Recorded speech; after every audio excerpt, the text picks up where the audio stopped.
We're ready to roll. We want to welcome those of you on live stream. We're right on schedule on PDA time. We promised you a 5 o'clock start, and here we are. As many of you know, there's a vote tonight. There are a number of our friends who couldn't make it over, but we shouldn't be surprised by those members that did find their way over.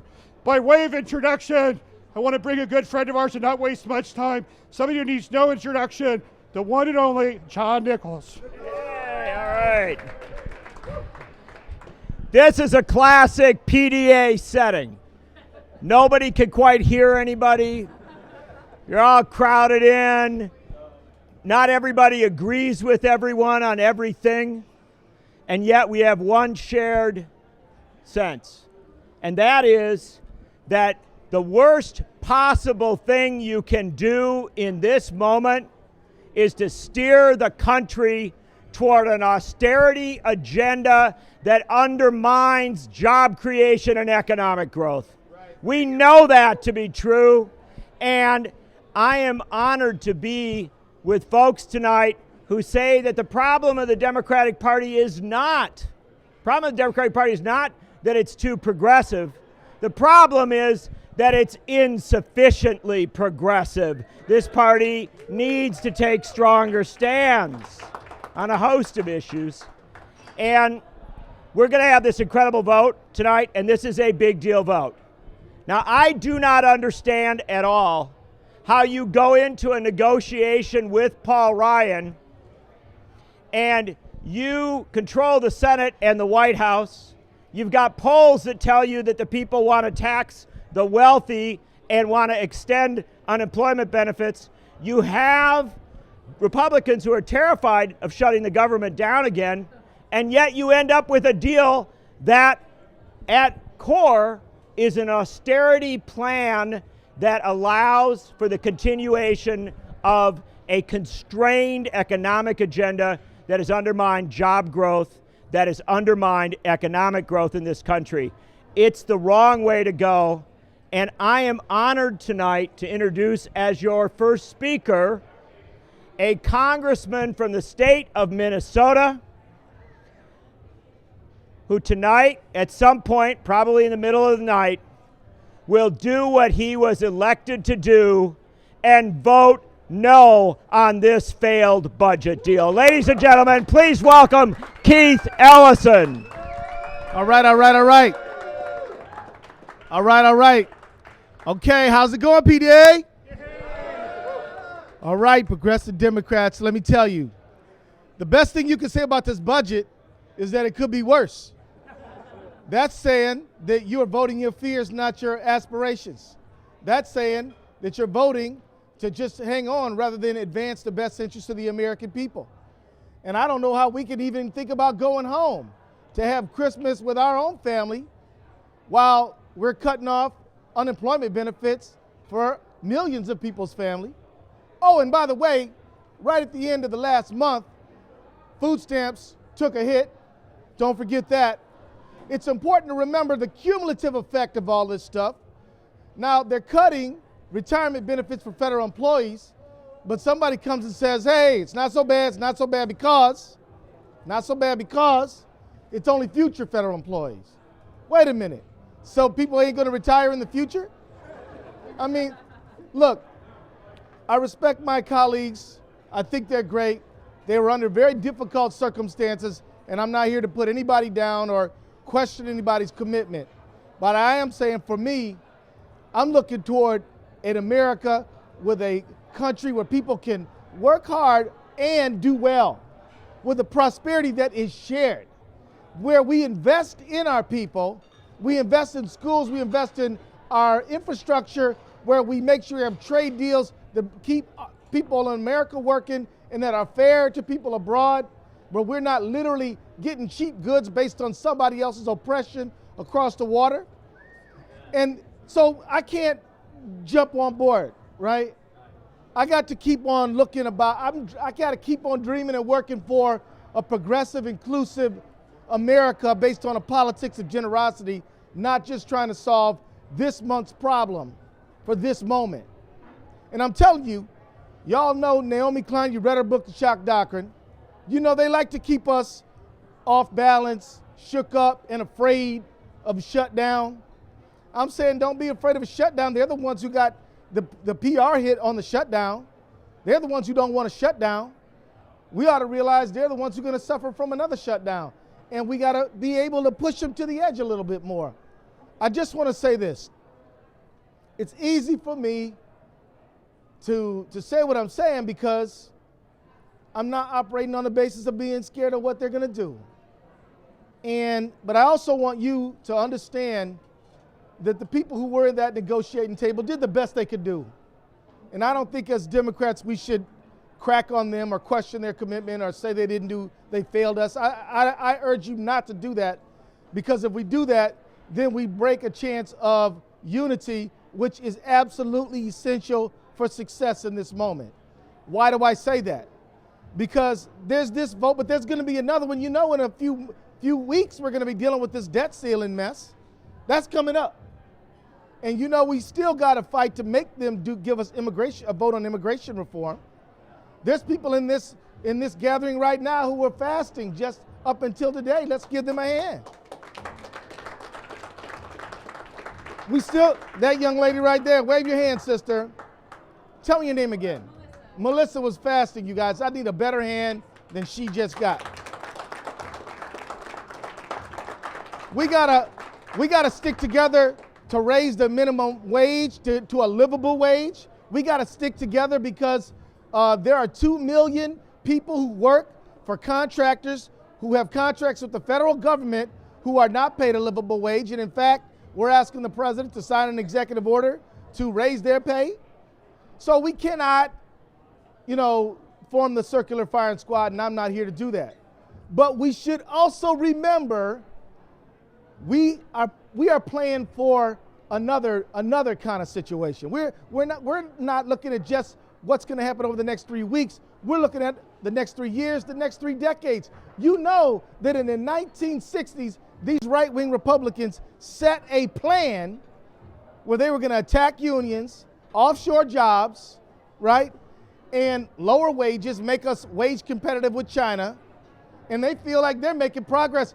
Don't forget, when the Republicans took the House majority in January 2011, he said he introduced House File 1, which was a dramatic cut. We rejected that, and he said, well, if they won't take one loaf, we will feed them one slice at a time. And I'll be damned if this is not another slice. So what I'm saying to you is, we got to hang together, we got to stick together. We got to learn how to disagree in an agreeable way. We got to understand that we don't have to be together on every single thing, but sometimes some of us got to stand on principle and what's right. Sometimes some of us got to say, you know what? You might want a bunch of yes votes up on that board tonight, but we need some no votes so we can tell the American people, hell no, this is not the direction we're going in. We're not doing the right thing. We're not investing in jobs. Hey, the crisis today is not deficit or debt reduction. The crisis is low wages and unemployment. We got a job crisis in this country. And by the way, don't doubt for a minute that the folks who are running this economy like high unemployment. They actually like it. You're like, oh my goodness, how could you say such a thing? Because when unemployment is high and you happen to have a job, you ain't gonna be the first one saying, I got a problem with what's going on the shop floor. We're not being paid enough. We need to make some changes. When you think about striking, you think twice before striking when unemployment is high. So they're not really worried about high unemployment. In fact, you and I, if you pay taxes, are paying the wages that they should be paying. They as a matter of fact, Walmart, you got to give them credit for being honest, right? Sorta. They actually had a bucket where they were asking customers to put canned goods in the bucket so they could give them out to their employees for Thanksgiving dinner. Now wait a minute. So you want me to, in addition to the price I paid for these low-wage goods, to pay your employees by giving you free canned goods? I'm telling you, we are in a battle right now. I want you to go look up The wage rate, it's at an all-time low. You look at the corporate profits at an all-time high. The gap has never been wider. We must stand together and fight. Unity is a struggle, and we got to keep struggling for unity. And we got to stick, and we got to stay, and we got to be in this fight for the long term, because the people who want to make us wage competitive with China, they're in it for the long term. So we better be, right? So let me just say that I think I'm a member of the advisory board now. Am I? I aspire to be part of the advisory board. I hope to be part of the advisory board. But what I really hope to do is be part, just a little part, of a progressive wave that sweeps the entire United States of America for 100 years. So I'm not worried about 5 minutes or 5 weeks. I'm worried about the long-term, broad set. When I ran for co-chair of the Progressive Caucus, it wasn't to fill a spot. It was to do movement building. Movement building. That's what we are doing. That's what we're committed to. That's what we will not be denied.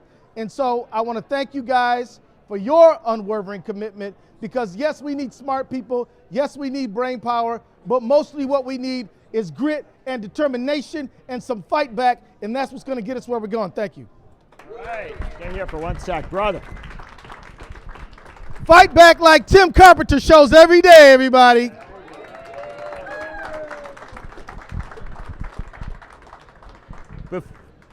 He's getting the cue to go vote. Ladies and gentlemen, just want you to know that this is not only a congressman who's talking about voting the right way, he is also the man who introduced the constitutional amendment to create a right to vote and a right to have that vote counted. Congressman Keith Ellison. Thank you, sir. And the newest member of And the then- advisory board. He's off to start voting, brother.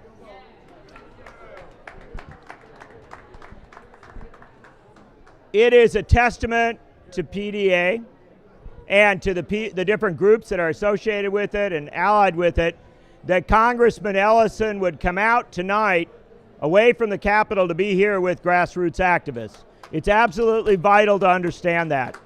Most members of Congress aren't leaving the Capitol tonight. They're sitting there waiting for the votes. This member of Congress came to be with you because he thinks the issues you are raising are that vital. And I want to emphasize to you and to the folks who are listening here, Progressive Democrats of America is not a group that accepts the orders that come on high. Progressive Democrats of America is a group that challenges both parties to do the right thing. And that is very rare in American politics. Now, we are here in this wonderful setting, Busboys and Poets, which is, of course, one of the great economic drivers in Washington, D.C., and a center of cultural and political life. It was created by a remarkable person, Andy Shalal. And Andy is a businessman who does something very rare every day. And that is, he proves you can be a very successful business person and do right by the people. He proves that you don't have to be at odds with your community. You don't have to be at odds with your workers. You can actually create something that's great.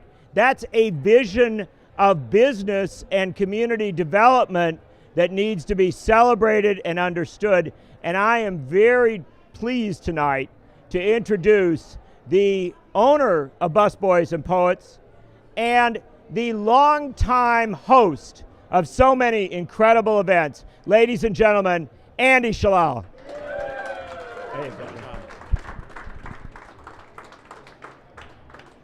Thank you very much. Is this a microphone that's working? Oh, it's just working in there. Got it. I want to thank you all. I want to thank Tim for having this wonderful gathering, and Keith, his words are always so inspirational. I wanted to, everybody's talking about America and the United States, and it seems so big and huge, just all the things everybody's talking about, and I'm talking about just D.C. here. And of course, what's happening in D.C. is no different than what's happening in many parts of the United States. I'm running for mayor of this city, which is a city of 600,000 people. it's a city of 600,000 people, so it's not so big. It seems very attainable. You know, they say what happens in Vegas stays in Vegas. What happens in DC has huge impact on the rest of the country and the rest of the world, really, in many ways. And for too long, I think the city's been sort of left on the side, being perceived as the city of furloughs, the city of Congress that doesn't work, and so on, that has been sort of forgotten. And I think it's time for this city to take its place on a global stage, a much bigger stage than it has in the past, because too often we're mired in little city politics, and it creates a whole different paradigm. The reason why I'm running is really because I see, like many other cities, this has become a tale of two cities, and we hear that over and over again. A city that's separate and unequal. It's really, and for many people that live in this city, the dream has been deferred. The dream that Langston Hughes talked about has been deferred. And too many people are falling between the cracks. I keep hearing politicians get up and say, look at how many cranes we have. Look at how many buildings we have. And it's true. There's a lot of cranes, a lot of concrete being poured all around the city. Unfortunately, that is not translating to economic prosperity to many of the people that live in this city. 1/5 of the city population lives below poverty. I'm talking abject poverty. I'm talking below federal guidelines for poverty, which is a family of 4 living at $23,000 or below. That is not a living wage in any way, shape, or form. You need to make at least $60,000 in this city to be able to survive a family of 4, have an apartment, be able to feed your family. So the fact of the matter is that 1/5 are officially living below poverty. 1/3 of all kids in this city go without every single night. 1/3. 62% of our kids are dropping out of schools, dropping out before they finish high school. Like 62%. That's worse than Mississippi. All right, and that's bad. So to see 62% are dropping out, and to hear politicians over and over again say we're on the right track, I just don't know what they're talking about. This is our collective disgrace. This is really not something that could be just overlooked. It's really a shame to see what's happening and why they keep saying that things are going great. It makes you think, what are they thinking about? What are they seeing that I and so many other people, especially in this room, are actually seeing? What are they not seeing? So what we're proposing is really a whole different way of looking at things. We're looking at an education agenda that changes that corporatization of schools, that changes the idea of having going from the No Child Left Behind under Bush to No Child Left Untested under Michelle Rhee. And now a lot of kids are dropping out, and the teachers are stressed, the students are stressed, the parents are stressed, and nobody's getting a good education. Education is one of the key elements in this city. As you know, a school is the center of a community, and we're closing schools every other day. We have closed 40 schools since Michelle Rhee took over back in 2007. 40 community schools. It's not just buildings that house children, but these are community centers.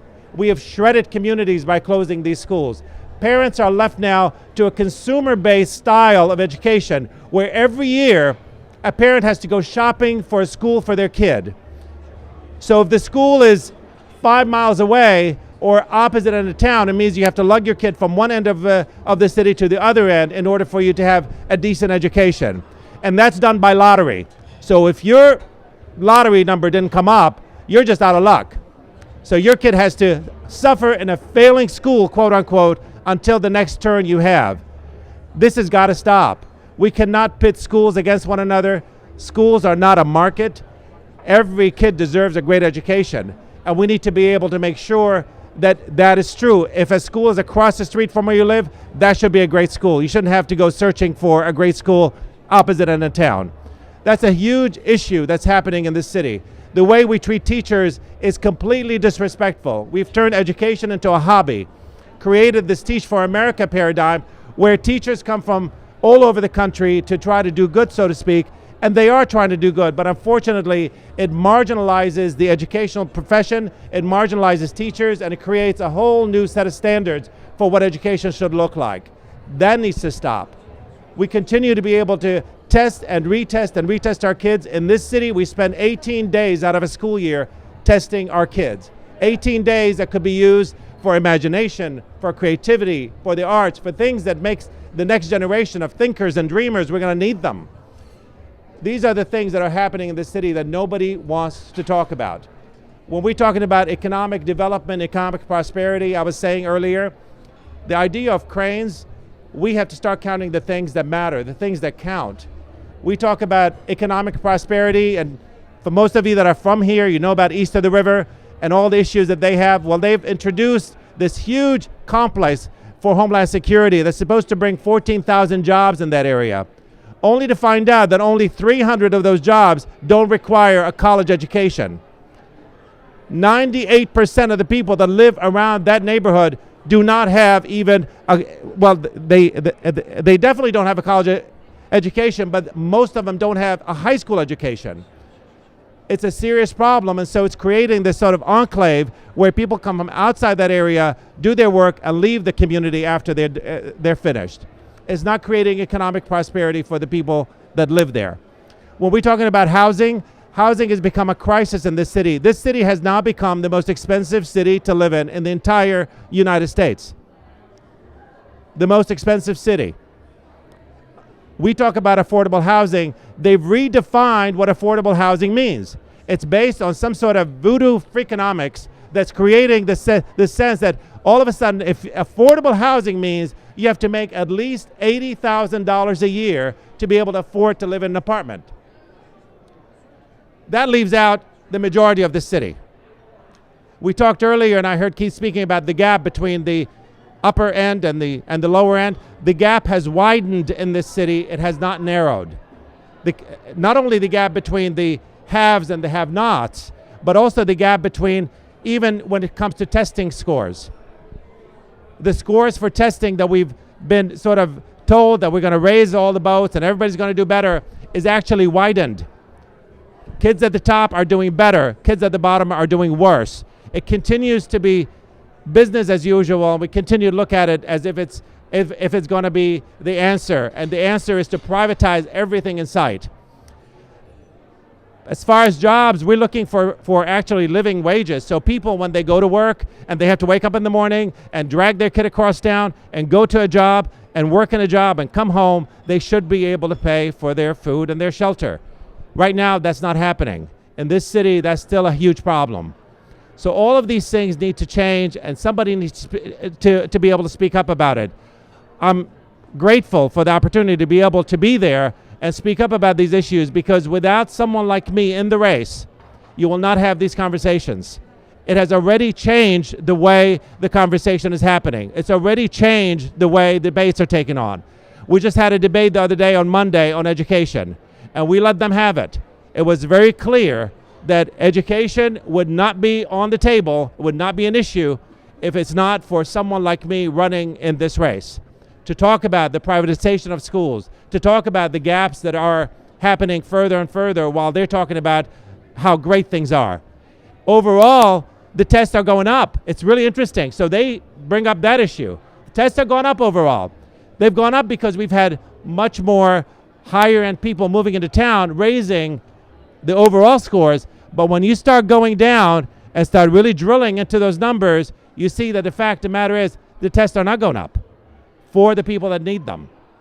There are more people falling between the cracks today than there were when the Michelle revolution or reforms took place. So I want to thank you all for being here. I want to depend on you. I'm going to call on you to support. Please, please, please. This is a candidacy that's very, very possible. There are 8 or 9 people that are running in this race. 8 or 9 people. This is the most number of candidates we've had in a mayoral race in this city. All of them are professional politicians. All of them. They're looking for a job. I'm looking to create a new vision, a new paradigm, a new type of leadership, a new direction for the city that I think can be replicated in other towns. I'm excited to be here in D.C. because, like I said earlier, what happens in D.C. does not stay in D.C. It has impact everywhere, and we have not really mined this incredible opportunity here to create the world that we all hope to see through starting with this small little town called D.C. So thank you all for being here. I appreciate it. Thank you. Andy Shalal, your host this evening. And And by the way, we need to get on the ballot, so we need you to sign this. So if anybody hasn't signed this, and you live in D.C. and you're a registered Democrat, please, please sign this before you go. I'm going to leave it right there. Not that this is a political event. Brothers and sisters, there are candidates for office, there are elected officials, and then there are people who drive the issues in this country. And one of the most critical issues over the last several years has been the question of whether we will preserve the essential element of our social safety net, and that is the Social Security program. It is a fight in which any compromise begins a process of dismantlement that will not save Social Security, but ultimately will privatize and destroy it. So you need people who draw the hard lines and say they want to make Social Security better, not undermine it. And there is no one who has worked harder on this issue in the last several years than Nancy Altman, I want to make sure I get it right, co-director of Social Security Works. Nancy Altman has been front and center saying we don't need to compromise Social Security. We need to make Social Security stronger. Please welcome an incredible champion on one of the core issues of our time, Nancy Altman. Thank you so much. And PDA has been on the forefront of that fight with us. Social Security, as our name says, Social Security works. It's transformed this nation. It's our most important anti-poverty program. At the time Social Security was enacted, every state but New Mexico had poorhouses that were mainly inhabited by older people who'd worked all their lives, and then when they retired or when they could no longer work, wound up on Social Security. What most people don't realize is Social Security is our most important children's program. Almost 8% of America's children receive benefits either directly because their parent has died or become disabled, or live in a household where the main source of income is Social Security. It's also our nation's most important disability insurance. Without Social Security, 70% of the disabled families receiving Social Security would live under the poverty line. So this is a fight worth fighting for. Social Security is a progressive issue, but it's not, it's a progressive program, but it's an issue that is broadly supported by the American people. Tea Partiers support Social Security. People with Republicans support Social Security. The ones who don't support Social Security are the fat cats on Wall Street and the ideologues who think that government should be so small it should be drowned in the bathtub. So we've had a fight on our hands because the powers have been allied against this. There's been a lot of misinformation. It's not going to be there in the future. It's unfair to young, all of these other things. But under the leadership of Tim Carpenter and the others at PDA, along with us and along with Move On and a lot of organizations, are starting to turn this fight around. For the last few years, we've been fighting against a so-called grand bargain, which of course we all say is a grand betrayal. And this last small bargain that came out, we're not happy with a lot of the, not extending unemployment, and we think the sequestration should be eliminated. But at the very least, were not able, though they wanted to cut Social Security, Medicare, or Medicaid. We now have Elizabeth Warren and others, again, with the leadership of PDA, talking about expanding Social Security, which is the right point of view. Every generation has expanded this program, has made it better, and this is the legacy that's been left to us. We are a much wealthier nation now than we were when this program was started, when when disability was added in 1956, when Medicare was added in 1965, 1956, and so on. So I want to thank everyone here for contributing to PDA, because PDA is on the forefront of this fight. And I hope everybody reaches in their pockets and contributes more to keep up this good fight and push towards a kind of United States that all of us in this room envision, one where children are well provided for, where we have first-rate education, where seniors can retire after a lifetime of work in dignity, where those among us who become disabled are taken care of, and where families that lose working parent can live in dignity. So thank you so much. Nancy Altman. Nancy Altman. Now, I'm not a Democrat or a Republican. I'm not a person who's here to tell you to vote for a particular party or to adopt a certain ideology. But I am someone who believes passionately in principles. I think that it is all too rare in our politics to have people who over long periods of time are absolutely principled and committed, who are willing to make deep sacrifices because they want to do what they know to be right. And I don't think that there is anyone who has so consistently acted on principle from the 1960s and 1970s to the 21st century on issues like opposing nuclear power and nuclear war preparation, on issues like opposing war after war after war, on issues like defending the social safety net, and on making the connection to say healthcare, not warfare. Ladies and gentlemen, please welcome the driving force behind Progressive Democrats of America, Tim Carpenter.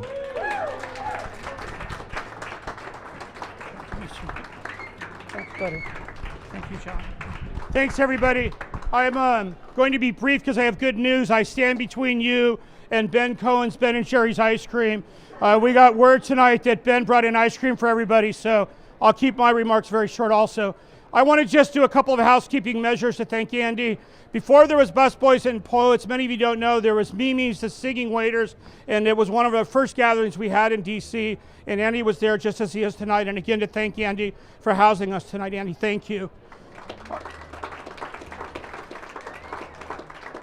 There are a lot of people I do want to thank privately, and I will do that. There are a couple of just shout outs tonight for folks that are young and old and new to PDA, and a few old-time friends I just want to take a second to thank. One of the rewards in this work is to watch that next generation come up behind us. And many of us old-timers oftentimes wonder where that young generation is. And I do have some good news tonight I want to share with you. Those of you who have not read yet in the current issue of In These Times, Cole Sadler wrote an article and an interview and a review of PDA where we are today. And Cole has been with us. He started as a stringer, and he is now a writer for In These Times. And I want to thank Cole for all of his work and watching his growth over the course of the last couple of months. So to make my money pitch, because I love making these money pitches, we're going to make sure you all leave with copies of In These Times. So to show the growth of PDA, we've now bookended our work at the Nation within these times. So we want to thank John Nichols again, as always, for dropping everything and being here for us. John Nichols. Somebody quietly who's been there, when I ask them to write the checks, I oftentimes ask those of you who can write the $25 checks, they make a difference.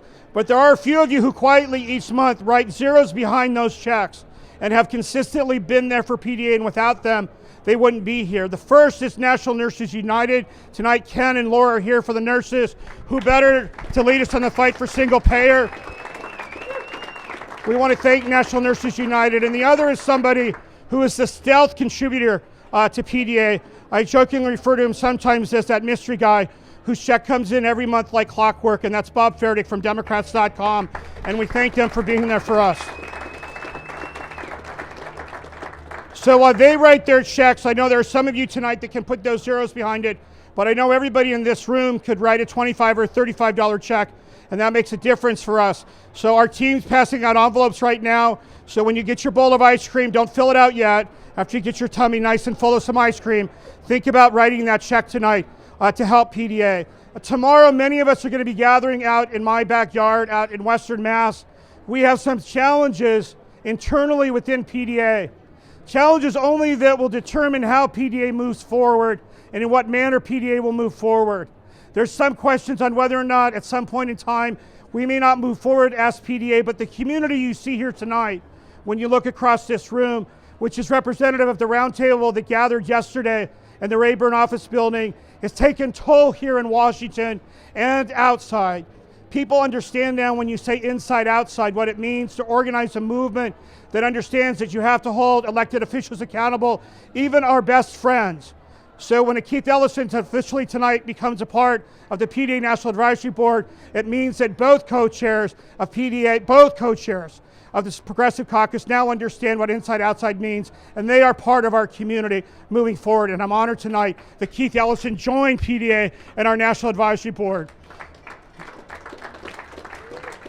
And as I said, we will determine how PDA moves forward, but I leave you tonight knowing that PDA will move forward. Again, not necessarily, I can't say how, nor can I tell you 10 years ago where we would be 10 years. And if I had told some of my best friends, they would have said that's the Carpenter Factor. If I were to tell them that we had the National Labor spokesperson for single payer, Mark Dudzik, in the room with the nurses, and in the room with Andy Shala, with Nation, and in these times with a grassroots group of community that has continued to grow, and I thank you for that. So before you get your ice cream, if I could ask our team to pass out those envelopes. I know Mark has some. Andrea, if you could grab them there in the front. We want to make sure everybody gets an envelope and pass those out now. Take those with you. We rehearsed this last night. There's some right there. Andy, can you grab those envelopes in front of you? Andrea, we'll get sure everybody has one of those. And I do want to thank John Nichols and ask him to come back up. And as I close, to thank those of you who are watching on the web feed.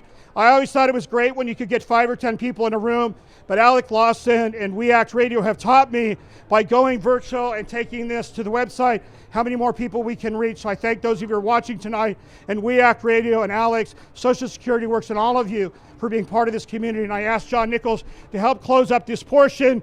We've been told that Congressman Conyers will be coming, so enjoy your ice cream, write your checks. Let's hear John Nichols close it out, and I'll see you over at the ice cream stand.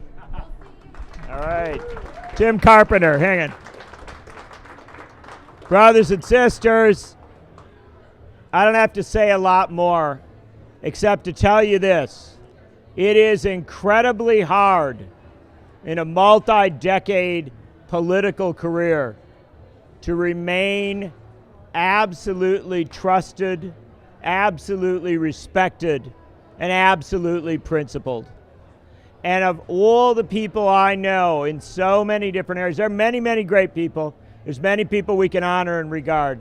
But we should never forget that in battle after battle after battle, when there has been no chance, when there wasn't an army out there ready to fight, when somebody had to go out first and knock on that first door and make that first call and build the movement that made fundamental things happen in this country. Anti-war, not when it was easy, but when it mattered. Pro-economic justice, not when it was easy, but when it mattered. Pro-environmental protection, not when it was easy, but when it mattered. And faithful always that you could bring all of the different pieces of the American left together in a great progressive movement that didn't just fight, but that could win. The bottom line is there's one man whose name constantly comes to mind in that regard, and that man is Tim Carpenter, and we honor him this night and every night. Thank you very much. Thank you, Tim Carpenter.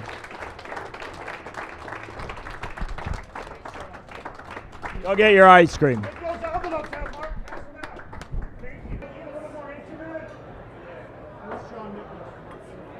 Brothers and sisters, come on in as close as you can. The microphones here are not great. They work well for the feed, but not so well for the room. But I think most people here know it. Maybe some of the people watching don't. Martin Luther King Jr. made one political endorsement in his life. There was one person he endorsed for public office. It was in 1964 when a transformational election was taking place in the city of Detroit, Michigan, and the Reverend Dr. Martin Luther King Jr. endorsed John Conyers for the U.S. Congress. I was 5, but I will tell you this. Every day for the last 49 years, John Conyers has made Dr. King's endorsement seem absolutely appropriate and correct, because there is simply no one in the Congress of the United States who can rival his record of progressive engagement on issues of peace and economic justice. And John Conyers arrives with us tonight, having joined 31 other Democrats. I wish the number was larger, but having joined 31 other Democrats in saying that an austerity budget deal is not good enough. John Conyers voted no tonight. Ladies and gentlemen, please welcome one of the most historic, epic, and still highly engaged members of the U.S. Congress, Congressman John Conyers from Michigan. Thank you very much. Say it as loud as you can, brother. They're not going to hear you off that. Oh, I see. Okay. Greetings, my brothers and sisters. I, as of last night, just came back from Nelson Mandela's memorial service. No, this was in his in South Africa, and so I'm a little bit of a time lag, namely a 19-hour plane ride. But I rank Nelson Mandela and Martin Luther King on the same levels. What Mandela did in getting rid of apartheid in South Africa is the equivalent of what King did in starting a civil rights movement in the 20th century in the United States. And so I join you proudly to let you know that the struggle goes on, but there's something very interesting happening as it goes on. It's getting global. More and more people, Nichols, are aware of what's going on and the relationship of their struggle for jobs, justice, and peace is in some way more related and connectable than it has been with others in the struggle. And it's for that reason that I'm here to join you in this very important consideration of honoring a man that's worked in this field for so long and in such a great way. Tim Carpenter needs, well, he goes in the congressional record quite a bit. But look, when me and Ellison and Grayson, Barbara Lee, Jim McGovern, Grijalva, and others join in to salute Tim as an organizer for Jesse Jackson, as one who has worked in helping make the Democrats more distinguishable from the Republicans, which is very important. And he keeps going. Tim Carpenter, I'm here to salute you on behalf of the Congressional Black Caucus and the Progressive Caucus. Teamwork. And I mean, this is critical, and for that reason, An office-mounted one. Look at that. we got a couple of very critical things. One is and then the others, a bunch of people that signed up to join with you in this. When did you do all this? After I got back from South Africa, You've been busy. I was working on this. I got to work right away. Thank you. Love you, brother. I love you, Chuck. Oh, man. Love you, man. Brothers and sisters. Tim Carpenter. Yeah. He's working on the president also, President Obama. He is working on getting him. There was a letter that arrived at my house. I have a feeling you might have been part of that also. From Ah. where was it from? It was from not just the White House. It was from the living quarters of the president. It Right, wasn't even well, signed Mr. president. Conyers It was signed Barack Obama. That was your doing again. I received a note from Barack Obama. You may know him as the President of the United States. Congressman Conyers put that together as well. Well, look, Tim, you weren't trying to build up a legacy. You were just doing what you thought ought to be done as the issues arose. I like the framing of our struggle in terms of jobs, justice, and peace. And when we say justice, we mean political justice and economic justice. That's right. They're two big differences, and they've got to be separated. And if you're working on those, if you get jobs, if you get economic justice and political justice, you're more likely to get peace. There's a connection, and it's in that sense that I am extremely proud to identify with you and my two friends that are here, Mike Darner, and In front of you. yeah, throw your hand up.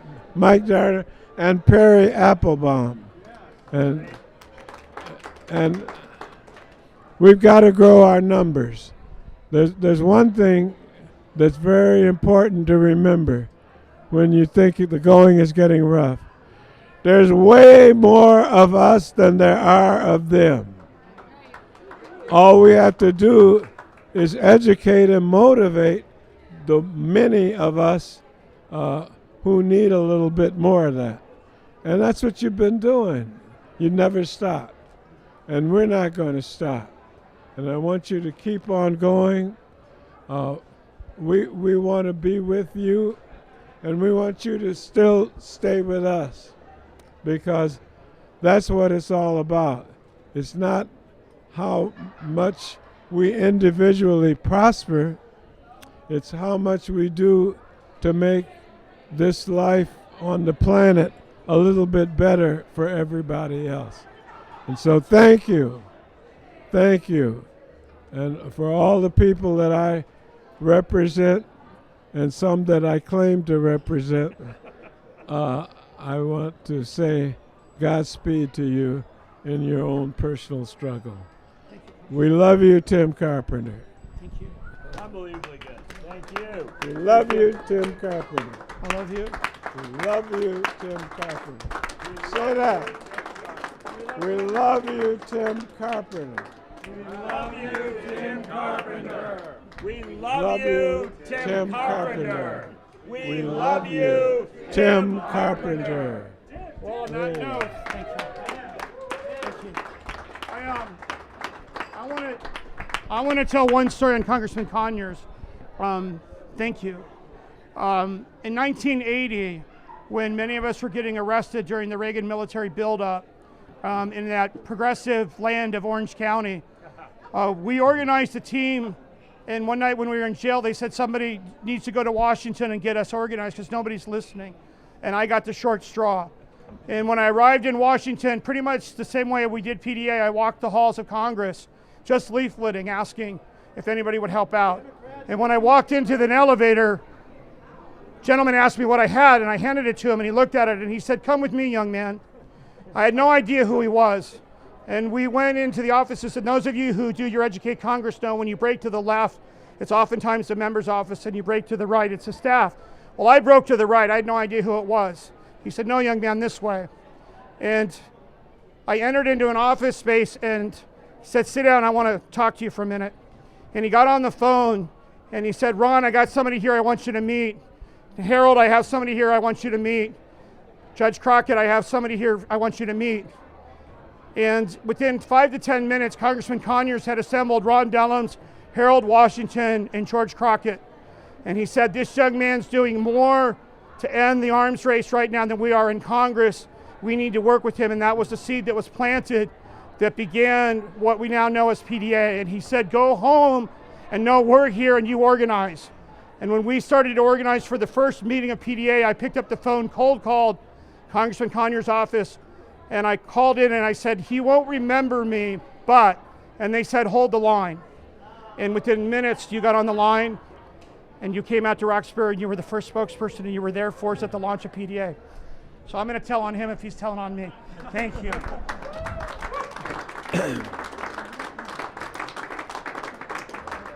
Now, on the way over here with Attorney Mike Darner, my legislative man, we said this: I've got a database of several 100,000 people, and I want to send them something in the new year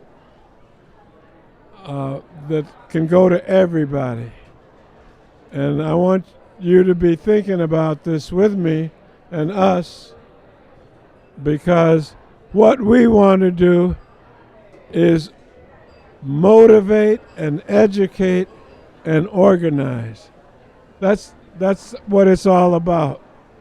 And I didn't buy this list of names. These are people I've met and worked with, or come into my office, or I've gone to their meetings.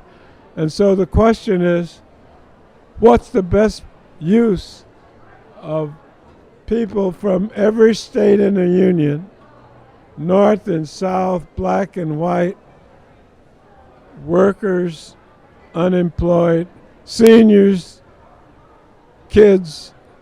What's the best use we can do with this list? And I think it might have something to do with you. And we're thinking about in January, February, that we will get something off.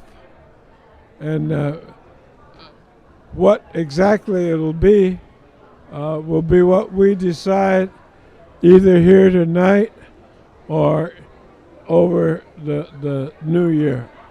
So let's join in this effort, because it's how you get the word out. And that's what I want to do, is have more people understand that it does count to pick people that are going to fight for you after you vote.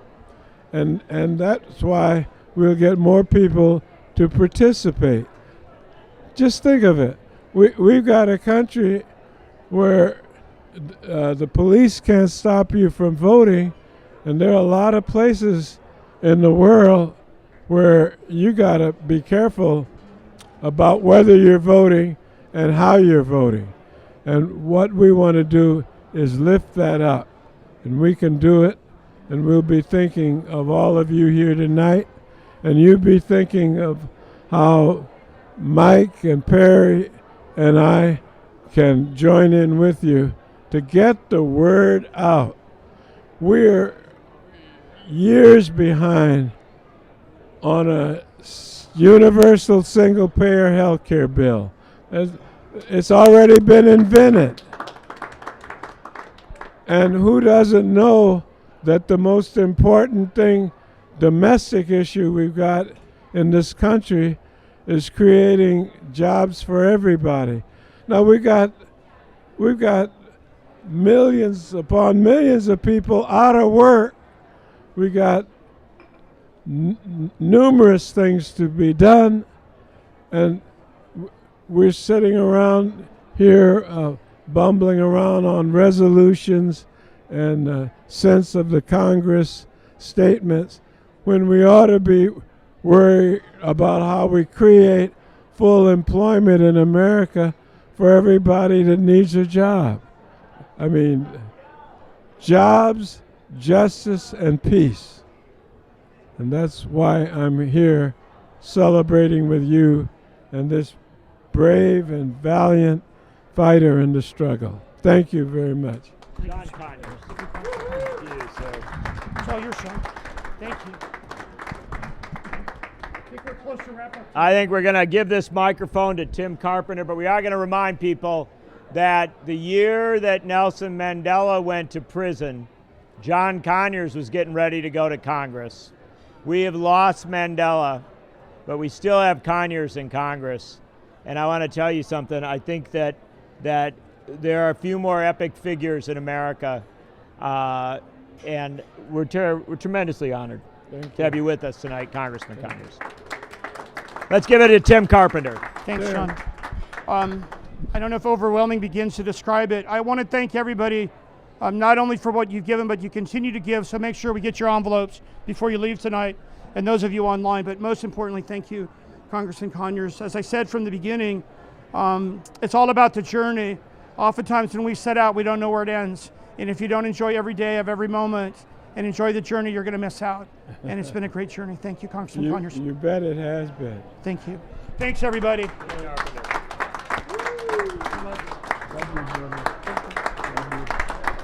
got me on this one. I didn't see this coming. Yeah. Thanks, you guys.